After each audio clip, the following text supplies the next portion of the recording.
এ দুনিয়ার মুসলমান ভাইয়ের একটা প্রশ্নের উত্তর দেন, আমাদের দেশের মধ্যে তালাকের ডিভোর্সের ঘটনা আছে নাকি নাই বলেন? বাংলাদেশের একজন আলেম দ্বীন চেয়ারম্যান হয়েছেন, নাম হলো মুফতি হেদায়েতুল্লাহ আজাদী। শুনছেন নি ভাই? অনেক বড় আলেম বক্তা, উনি বরিশালের মধ্যে চেয়ারম্যান হয়েছে আলেম। উনি কিছুদিন আগে বয়ানে বলেছেন, বলে আমি চেয়ারম্যান হওয়ার 1 বছর হয়েছে, এই 1 বছরের মধ্যে আমার কাছে যত বিচার সালিশ এসেছে সবচেয়ে বেশি বিচার আসছে হলো তালাক ডিভোর্স নিয়ে। কি নিয়ে ভাই? আপনাদের চট্টগ্রামে এলাকার মধ্যে ডিভোর্স আসেনি? নাই মনে হয়, সব দেখি ফেরেশতা। হ্যাঁ, এটা একেবারে জিন্দা আল্লাহর ওলি বসে আছেন। ডিভোর্স আছে না নাকি নাই বলেন? খবর নিয়ে দেখেন সিটি কর্পোরেশনে প্রতিদিন সবচেয়ে বেশি আবেদন পড়ে ডিভোর্স নিয়ে। স্বামী স্ত্রীর মধ্যে মিল নাই, ঝগড়া মারামারি। আর আমাদের বাঙালিদের অন্তর বঙ্গোপসাগরের মতো বিশাল। আমাদের কাছে এই পর্যন্ত কোনো মুসলমান জিজ্ঞেস করে নাই, হুজুর বউরে তো একটা তালাক দিয়েছে, এখন আমার করণীয় কি? আমিও আল্লাহ শুনি নাই, 1 তালাক দিয়েছে শুনি নাই। কই তালাক দেয়? 1000 থেকে শুরু করে। কই হাজার থেকে ভাই? এ তুরে 1000 তালাক, এখনো মন ভরে নাই। তুরে তালাক, তোর বাপ দাদা তালাক, 14 গোষ্ঠী আদম আলাইহিস সালাম পর্যন্ত যত আসবে সবারই তালাক। ওই যে বঙ্গোপসাগরের মতো বিশাল অন্তর, 1 তালাক 2 তালাক দিলে মনটা ভরে না। এই জন্য আমরাও আমাদের কাছে অনেকে ফতোয়া জিজ্ঞেস করি, কিন্তু এই পর্যন্ত 1 তালাক দিয়েছে 2 তালাক দিয়েছে আমরা শুনি নাই। 1000 থেকে শুরু করে বাপ দাদা 14 গোষ্ঠীর তালাক দেয়। এই যে সমাজের মধ্যে অশান্তি কেন? আমি যদি আপনারা যারা স্বামী আছেন আপনাদেরকে জিজ্ঞেস করি, আপনি বাড়িতে যাওয়ার পর আপনার স্ত্রীকে, আপনার ওয়াইফকে কতজনে সালাম দিয়েছেন? তো অনেকে বলবেন, হুজুর এটা একটা প্রেস্টিজের ব্যাপার, আমি আমার বউরে সালাম দেব, আমার একটা মান সম্মান আছে না? আমরা মান সম্মানের কথা চিন্তা করে ঘরে যাওয়ার পরে অনেকে হয়তো সালাম দেয়, অধিকাংশ মুসলমান সালাম দেয় না বিবিকে, কারণ মনে করে বিবিরে সালাম দিলে মান সম্মানের বিল্ডিংটা ভেঙে যাবে। আচ্ছা মুসলমান বলেন, আমাদের মান সম্মান বেশি নাকি আকায়ে নামদার মুহাম্মদুর রাসূলুল্লাহ সাল্লাল্লাহু আলাইহি ওয়াসাল্লামের মান সম্মান বেশি? আপনার কাছে কি মনে হয়? আমাদের মান সম্মান আর নবীজির মান সম্মানের কোনো তুলনা হতে পারে? আর আল্লাহর নবীর বিবিরা বলতেন, আমাদের আম্মা জানরা বলতেন, আল্লাহর নবী সাল্লাল্লাহু আলাইহি ওয়াসাল্লাম সর্বপ্রথম ঘরে আসার পরে 1 নম্বরে পরিবারের স্ত্রীদেরকে সালাম দিতেন, বলতেন আসসালামু আলাইকুম ওয়া রাহমাতুল্লাহ। ও দুনিয়ার মুসলমান, আমি আপনিও যদি আমাদের স্ত্রীদেরকে সালাম দিয়ে অভ্যাস করতাম, স্ত্রীর জন্য যদি দোয়া করতাম, তিনিও যদি আমাদের জন্য দোয়া করতেন, এই সালাম বিনিময়ের মাধ্যমে স্বামী স্ত্রীর মাঝে পরস্পর মিল মুহাব্বত আর ভালোবাসা দান করে দিতেন কে? এজন্য মুসলমান স্বামী যারা আছেন, রিকোয়েস্ট করে গেলাম, আজকের থেকে আপনার বউকে সালাম দেওয়ার অভ্যাস করেন। আল্লাহর কসম করে বলে গেলাম, বউরে সালাম দিবেন, আপনার সম্মান জীবনেও কমবে না, আপনার সম্মান তো বাড়বে। উল্টা স্বামী স্ত্রীর মাঝে পরস্পর মিল মুহাব্বত সৌহার্দ্য এটা বৃদ্ধি করে দিবেন কে? এজন্য দুনিয়ার মুসলমান, আপনি আপনার ছেলে মেয়েদেরকে সালাম দেন। আমরা মুরব্বীরা অনেক সময় রাগ হয়ে যায়, রাস্তা দিয়ে যাওয়ার সময় ছেলেরা সালাম দেয় না, হেফজানার ছেলেরা সালাম দেয় না। মুরব্বী হুজুরকে গিয়ে বলে, এ হুজুর আপনার ছেলেরা তো বড় বেয়াদব, আমি রাস্তা দিয়ে যাওয়ার সময় সালাম দেয় না। ও দুনিয়ার মুসলমান, একটু কান খুলে শুনেন। আনাস রাদিয়াল্লাহু আনহু বলেন, আন্নান নবী সাল্লাল্লাহু আলাইহি ওয়াসাল্লাম মাররা আলা সুবিয়ানি ফাসাল্লামা আলাইহিম। আল্লাহর নবী রাস্তা দিয়ে যখন হেঁটে যেতেন, কোন শিশুদেরকে দেখলে আল্লাহর নবী সর্বপ্রথম নিজেই সালাম দিয়ে দিতেন। সুবহানাল্লাহ বলেন। আমরা সালাম দিতে পারি না কেন জানেন? তার একটা সূক্ষ্ম রহস্য আল্লাহর নবী বলেছেন। আপনারা তো আগে বলেছেন জান্নাতে যেতে চায়, কি বলেন ভাই? অবশ্যই যেতে চায়, জান্নাতে যেতে চাই তো ইনশাআল্লাহ। আর আল্লাহর নবী অন্য হাদিসে বলেন, লা ইয়াদখুলুল জান্নাহ মান কানা ফি কলবিহি মিসকালু হাববাতিন মিন খারদালিন মিন কিবির আও কামা ক্বাল। যেই মানুষের অন্তরে অনুপরিমাণ অহংকার থাকবে, যেই মানুষের অন্তরে অনুপরিমাণ অহংকার থাকবে, বড়ত্ব থাকবে, আল্লাহ তাআলা ওই বান্দার জন্য, অহংকারী বান্দার জন্য জান্নাত হারাম করে দিবেন। বলেন না আউযুবিল্লাহ। শয়তান যে 1000 বছর ইবাদত করেছিল, এমন কোন জায়গা ছিল না যেখানে শয়তানের কপালের দাগ ছিল না, সিজদার দাগ ছিল না। এত বড় ইবাদত গুজার হওয়ার পরেও শয়তান সারা জীবনের জন্য অভিশপ্ত হয়েছিল। তার একমাত্র কারণ ছিল ইবলিস শয়তান বলেছিল আনা খায়রুম মিন, অহংকার করেছিল। একটু অহংকার সারা জীবনের ইবাদত ধ্বংস করে দিয়েছিল, ঠিক কিনা বলেন?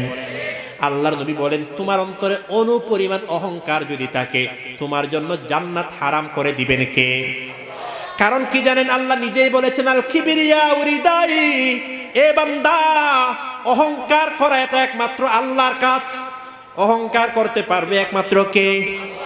আমি আপনি মানুষ, কেমনে অহংকার করবো রে ভাই? ও বান্দা, আমি আপনি এখানে বসে আছি, কোনো সমস্যা নাই। আল্লাহ না করুন আমার আপনার পেট যদি ফেটে যায়, এই পেট থেকে যে দুর্গন্ধ বের হবে, একজনের দুর্গন্ধের কারণে একটা মানুষ এই ময়দানে বসতে পারবে না, ঠিক কিনা বলেন? জন্মের সময় না পায় একটা ফুটা ছিলাম, মরার পরে লাশ হয়ে যাব। দুনিয়ার মধ্যে একটা মরা পচা দুর্গন্ধ নিয়ে জমিনের মধ্যে ঘোরাফেরা করি। বলেন আমার আপনার অহংকার করার কোনো ধরনের সুযোগ আছে নাকি ভাই? অহংকার করবে একমাত্র কে? এজন্য আল্লাহ বলেন বান্দা অহংকার হলো একমাত্র আমার চাদর, অহংকার নিয়ে টানাটানি করবি তুই, বান্দারে জমিনের মধ্যে বেইজ্জত করে দিবেন কে? তাহলে মুসলমান যার অন্তর অহংকার থাকবে তার জন্য জান্নাত হারাম। অহংকার মুক্ত হতে চাইলে কি করবেন জানেন? আল্লাহর নবী বলেন আল বাদিউ বিসসালাম বারিউম মিনাল কিবির। একটা আপনাদেরকে সংক্ষিপ্ত টিপস দিচ্ছি, অহংকার মুক্ত হওয়ার অনেক রাস্তা আছে। তার মধ্যে একটা হলো আল বাদিউ বিসসালাম, শুধু সালাম না, সর্বপ্রথমে সালাম দেওয়া। নবীজি বলেন যেই বান্দা সর্বপ্রথম সালাম দিতে পারবে, মনে করবা তার অন্তরের ভিতরে বিন্দু পরিমাণ অহংকার নাই। সুবহানাল্লাহ। এটা সার্টিফিকেট দিয়েছেন কে? তাহলে আজকে থেকে নিয়ত করেন আমাকে কেউ সালাম দিতে পারবে না, আমি সবার আগে সালাম দেব ইনশাআল্লাহ। বউরে সালাম দেব তো ইনশাআল্লাহ। আপনাদের বউয়ের নাম্বার তো আমার কাছে নাই, না হলে আমি জিজ্ঞেস করতাম কয়জনে সালাম দিছে। আপনি আল্লাহকে জবাব দিবেন আল্লাহ আমি সালাম দিছি। ছেলে মেয়েদেরকে সালাম দিবেন, ছোট ছেলে মেয়েদেরকে সালাম দিলে মান সম্মান কমবে নাকি? কমবে না ইনশাআল্লাহ। এজন্য আল্লাহর নবী বললেন আব্দুল্লাহ ইবনে সালাম, এক নাম্বার আমল হলো শুদ্ধ করে সালামের প্রচার প্রসার করো। অশুদ্ধ করে সালাম দিলে কোনো সওয়াব হবে না, উল্টা গুনাহ হবে। এই জন্য আমরা ইনশাআল্লাহ নিয়ত করি বেশি বেশি করে সালাম দেব। মুসলমানের সাথে আজকে মুসলমানের মারামারি, বাইয়ে বাইয়ে মারামারি, জায়গা নিয়ে মারামারি, একজন আরেকজনের চেহারা দেখতে পারে না। সালাম দেন, সালাম দেন। অন্তর থেকে সমস্ত হিংসা, বিদ্বেষ, শত্রুতা এগুলো বের করে দিয়ে অন্তরটারে পবিত্র বানাইয়া দিবেন কে? জান্নাতে যাওয়ার আমল ছিল কয়টা? জবান খুলে বলেন কয়টা? 4টা। তাহলে এক নাম্বার বলেছি মাত্র আফসুস সালাম, বেশি করে করে সালাম দাও। 2 নাম্বার হলো আতইমুত তাআম, মানুষদেরকে খানা খাওয়াও। খানা খাওয়ানো এটা একটা বড় ইবাদত। কিয়ামতের দিন যখন বিচার কাজ শুরু হয়ে যাবে, আল্লাহ তাআলা এক সময় ডাক দিয়ে বলবেন এ দুনিয়ার মানুষ, দুনিয়ার মধ্যে আমি আল্লাহ প্রচন্ড ক্ষুধার্ত ছিলাম বান্দা, আমি আল্লাহ ক্ষুধার্ত ছিলাম, আমাকে তোমরা বাতের কেন ব্যবস্থা করো নাই? এই কথা বলার পরে দুনিয়ার মানুষ আশ্চর্য হয়ে বলবে ও আসমানের মালিক আল্লাহ, ও জমিনের মালিক আল্লাহ, আসমান এবং জমিনে যারা আছেন সবাইকে রিজিক দেওয়ার মালিক হলেন কে? জবান খুলে বলেন সমুদ্রে যত প্রাণী আছে, পাহাড়ে যত প্রাণী আছে, সবগুলার রিজিক দেওয়ার দায়িত্ব হলো একমাত্র কার? বান্দা আশ্চর্য হয়ে বলবে ও মালিক, আমরা কেমনে আপনারে খাবার দেব? দুনিয়ার সবাইকে খাবার দেওয়ার দায়িত্বই হলো আপনার। তখন আল্লাহ বলবেন এ বান্দা, আমি আল্লাহ ক্ষুধার্ত ছিলাম, তার অর্থ হলো বান্দা তোমার পার্শ্ববর্তী একটা মানুষ অসহায় ছিল, তুমি তো 5 আইটেমের খাবার দিয়ে তরকারি বানিয়ে ভাত খেয়েছিলা, তোমার পার্শ্ববর্তী মানুষটা লবণ দিয়েও ভাত খাওয়ার মতো সামর্থ্য ছিল না। দ্রব্যমূল্যের ঊর্ধ্বগতি, মানুষের এমন কাহিল অবস্থা হয়ে গেছে বান্দা ভাত কিনলে তরকারি কিনতে পারে না, তরকারি কিনলে ভাত কিনতে পারে না। এমন কঠিন মুহূর্তের মধ্যে তুমি তোমার পার্শ্ববর্তী অসহায় মানুষটার দিকে তাকাও নাই। এ বান্দা, ওই অসহায় মানুষটার দিকে যদি তুমি তাকাইতা, ওই অসহায় মানুষটার মুখে যদি খাবার তুলে দিতা, আমি আল্লাহ এমন খুশি হয়ে যেতাম, আমি আল্লাহকে দিলে যেই পরিমাণ সওয়াব হতো, অসহায় মানুষটাকে দিলেও সেই পরিমাণ সওয়াবের মালিক বানায়া দিতাম। সুবহানাল্লাহ। আমরা তো এমনিও মানুষদেরকে খানা খাওয়াই না, আগে বিয়ে শাদির মধ্যে খাওয়াতাম, গ্রামের গরিব বুড়া বা মানুষদেরকে খাওয়াতাম। এখন ক্লাব কমিউনিটি সেন্টার বের হয়ে আর গরিব মানুষরা ওই মেলার খাবারটাও খেতে পারে না, ঠিক কিনা বলেন? যাদের জামা কাপড় পরিষ্কার, দামি গাড়ি আছে, এরা ক্লাবে গিয়ে ভাত খেয়ে আসে। গ্রামের গরিব মিসকিন অসহায় বিধবা এতিম, এরা ক্লাবে যাওয়ার মতো সামর্থ্য নাই, ড্রেস নাই। ও ভাই, আল্লাহর রাসূল বলেন ওয়াতুইমুত তাআম, মানুষদেরকে খানা খাওয়াও, সবাইকে খানা খাওয়াও। সামর্থ্য আল্লাহ দিয়েছেন, অসহায় মানুষদেরকে খাওয়ান, এতিমখানার মধ্যে খাওয়ান, মাসে মাসে খাওয়ান, কোনো অসুবিধা নাই, জান্নাতে যাওয়ার আমল। তৃতীয় নম্বর আল্লাহর নবী বললেন ওয়াতুইমুত তাআম ওয়াসিলুল আরহাম, আত্মীয় স্বজনদের খোঁজ খবর নাও। আত্মীয় স্বজন যারা আছে তাদের খোঁজ খবর নাও। ইসলামের মধ্যে কয়েক শ্রেণীর আত্মীয় স্বজন আছে। কিছু হলো আপনার নিকট আত্মীয়, যেমন আপনার চাচা, আপনার খালা, আপনার ফুফি, আপনার বোন বা এরা হলো আপনার নিকট আত্মীয়। ওয়াসিলুল আরহাম, আত্মীয় স্বজনদের খোঁজ খবর নাও। আমরা চালাক হয়ে গেছি, মামা একটার কাছে টাকা আছে আর একটার কাছে কিছু নাই। মামা যেটার কাছে টাকা আছে সেটার সকালেও কল করি, মামা আপনি কেমন আছেন, আপনি সকালে ডায়াবেটিসের ওষুধ খাইছেননি? সন্ধ্যাবেলা কল করে জিজ্ঞেস করি মামি কেমন আছে। যেটার কাছে মামা যেটার কাছে মামু আছে ওটা সকাল বিকাল সন্ধ্যা শুধু কল করে জিজ্ঞেস করতে থাকে। আর মামা যেটার কাছে টাকা নাই ওই মামা কল করলেও রিসিভ করি না, ব্লক লিস্টের মধ্যে ঢুকায় রাখে। এটা তো আত্মীয় স্বজনের খোঁজ খবর নেওয়া হলো না, এটা তো আব্দুল কুয়াইশ। কি কুয়াইশ? ও, যেটা আমার মামু দিবে সেটার সালাম করলাম, যেটারকে আমার মামু দেওয়া লাগবে সেটার কল রিসিভ করলাম না। না ভাই, এটা তো সেলাই রহমি না। লা ইয়াদখুলুল জান্নাতা কাতিউর রাহিম, নবীজি বলেছেন জাতীয়তার সম্পর্ক ছিন্ন করে ফেলে আল্লাহ তার জন্য জান্নাত হারাম করে দিবেন। এই দুনিয়ার মুসলমান, আমি একটা কথা বারবার বলি, আমাদের দেশের মধ্যে একজন নিকট আত্মীয় বড় অবহেলিত, তার নাম হলো ফুফি। ফুফি আছে না ভাই? আপনার বাবার বোন হলো আপনার জন্য ফুফি। খালার খোঁজ খবর নেই, আত্মীয় স্বজন অনেকের খোঁজ খবর নেই, একটা আত্মীয়ের খোঁজ খবর নেওয়া হয় না, ফুফির খোঁজ খবর নেওয়া হয় না, অথচ উনি আপনার খুবই নিকট আত্মীয়। এই আত্মীয় স্বজনদের যদি আমরা খোঁজ খবর না নিই, আল্লাহ রাসূল বলেন শুধু এটার কারণেও মানুষকে জাহান্নামে যাওয়া লাগবে। এজন্য আত্মীয় স্বজনদের খোঁজ খবর নেন, ইনশাআল্লাহ আত্মীয় স্বজনদের খোঁজ খবর নিবেন, আপনার আয় রোজগারে বরকত দিয়ে দিবেন কে? আপনার হায়াতের মধ্যে বরকত দিয়ে দিবেন কে? আত্মীয় স্বজনদের খোঁজ খবর নেওয়ার মধ্যে বড় বড় দুইটা লাভ, আয় রোজগারে বরকত, হায়াতের মধ্যে বরকত হবে ইনশাআল্লাহ।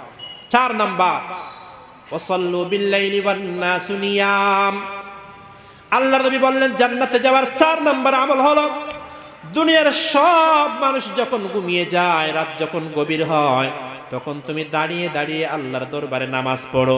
বান্দা, দুনিয়ার মানুষ যখন ঘুমায়া যায় তখন তুমি আল্লাহর সাথে দাঁড়িয়ে দাঁড়িয়ে নামাজ পড়ো। এ দুনিয়ার মুসলমান, এটা হলো 4 নম্বর আমল। দুনিয়ার মানুষ ঘুমায়া গেল, যাই নামাজ বিছায়া আপনি নামাজের মধ্যে দাঁড়ালেন। এ দুনিয়ার মুসলমান, পটিয়া মাদ্রাসার মুহতামিম যিনি ছিলেন আল্লামা মুফতি আব্দুল হালিম বুখারী রাহমাতুল্লাহি আলাইহি, একবার বিদেশ থেকে একটা অডিট আসলো। অডিট আসার পরে জিজ্ঞেস করলেন, এ হুজুর, এত বিশাল বিশাল বিল্ডিং দেখা যায়, এই বিশাল বিশাল বিল্ডিং গুলা কোত্থেকে আসে? বলে বিদেশ থেকে আসে। কোত্থেকে আসে? ওই অডিট যে আসছে তো বলছে পাইছি বিদেশ থেকে আসে। বলা আপনাদের ব্যাংক কোথায়? বলা আমাদের ব্যাংক হলো বিশ্ব ব্যাংক। কি ব্যাংক? বলা আপনারা ব্যাংকের মধ্যে অ্যাপ্লিকেশন কখন দেন? বলা আমরা শেষ রাতে। কোন রাতে দিই? হ্যাঁ হুজুর, আপনি উল্টা পাল্টা বলেন, আপনাদের মাদ্রাসার মধ্যে হরকত টরকত আসেনি? বলে আমাদের মাদ্রাসার মধ্যে সব হরকত। সব কি? তালেবান? বলে তাও আছে। এই গোয়েন্দা বলে আজকে তো পাইছি, শেষ সব বাহিনী টাহিনী নিয়ে আসছে। বলো হুজুর, তাহলে আপনাদের মাদ্রাসার সাথে বিদেশের সম্পর্ক? বলে হ্যাঁ। বলো কোন বিদেশ?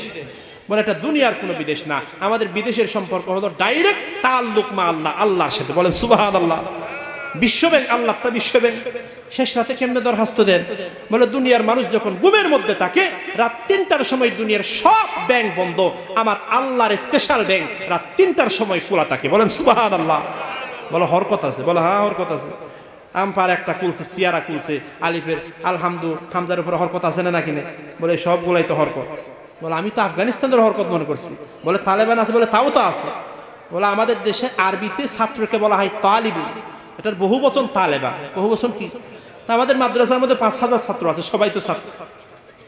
এজন্য মুসলমান, আল্লাহ রসুল বলেন জান্নাতে যাওয়ার চতুর্থ নাম্বার আমল হলো মানুষ যখন ঘুমিয়ে যাবে তখন স্পেশালভাবে ইবাদত, জিকির, আজকারের মধ্যে সময় কাটাতে হবে।